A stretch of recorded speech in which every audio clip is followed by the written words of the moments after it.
बहुत समय पहले की बात है। शीतलपुर नाम का एक गांव था। गांव के किनारे एक गरीब किसान बिरजू रहता था। बिरजू दिन रात खेतों में काम करता, लेकिन जमीन बंजर थी और मेहनत का फल कभी ज्यादा ना मिलता। वो अपनी बीवी और 2 बच्चों के साथ बड़ी मुश्किल से गुजर बसर करता। कभी कभी हालात इतने खराब हो जाते कि चूल्हा जलाने के लिए भी कुछ नहीं होता। गांव वाले अक्सर उसको ताना मारते। अरे बिरजू, इतनी मेहनत करता है उस बंजर खेत में, लेकिन खेत में कुछ भी नहीं निकलता। लेकिन बिरजू हिम्मत ना हारता और हमेशा कहता, भगवान की जमीन है, मेहनत करने वालों को कभी खाली हाथ नहीं रखती। एक दिन बिरजू जंगल के रास्ते लकड़ियां काटने गया ताकि लकड़ियां बेचकर कुछ अनाज खरीद सके। जंगल की गहराई में उसे एक जख्मी गाय मिली। गाय का रंग बिल्कुल दूध जैसा सफेद था और आंखों में एक अजीब सी रोशनी चमक रही थी। बिरजू ने देखा कि बेल के पांव में कांटा लगा हुआ है। उसने बगैर डरे गाय के पांव में से कांटा निकाल दिया और पट्टियां बांध दी।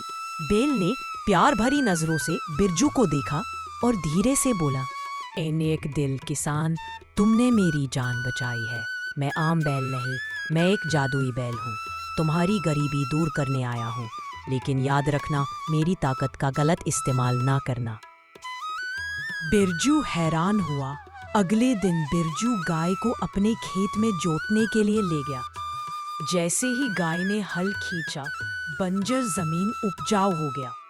कुछ ही दिनों में खेत में हरियाली छा गई। ये देखकर बिरजू और उसकी पत्नी बहुत खुश हुई। चंद दिनों में ही बिरजू के खेत की फसल आ गई और वो गांव का सबसे खुशहाल किसान बन गया।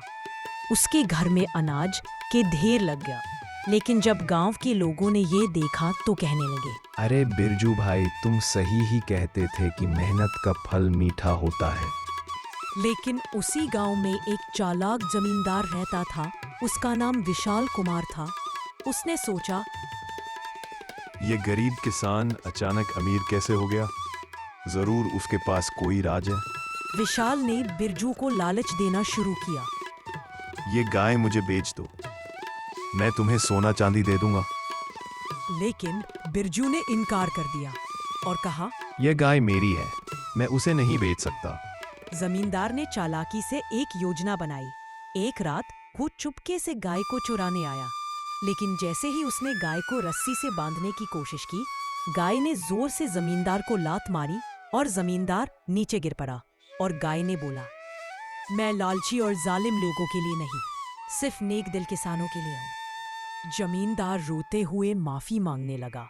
बिरजू ने उसे माफ कर दिया और कहा, लालच इंसान को अंधा कर देता है। मेहनत से कमाया हुआ दाना सोने के खजाने से बेहतर है।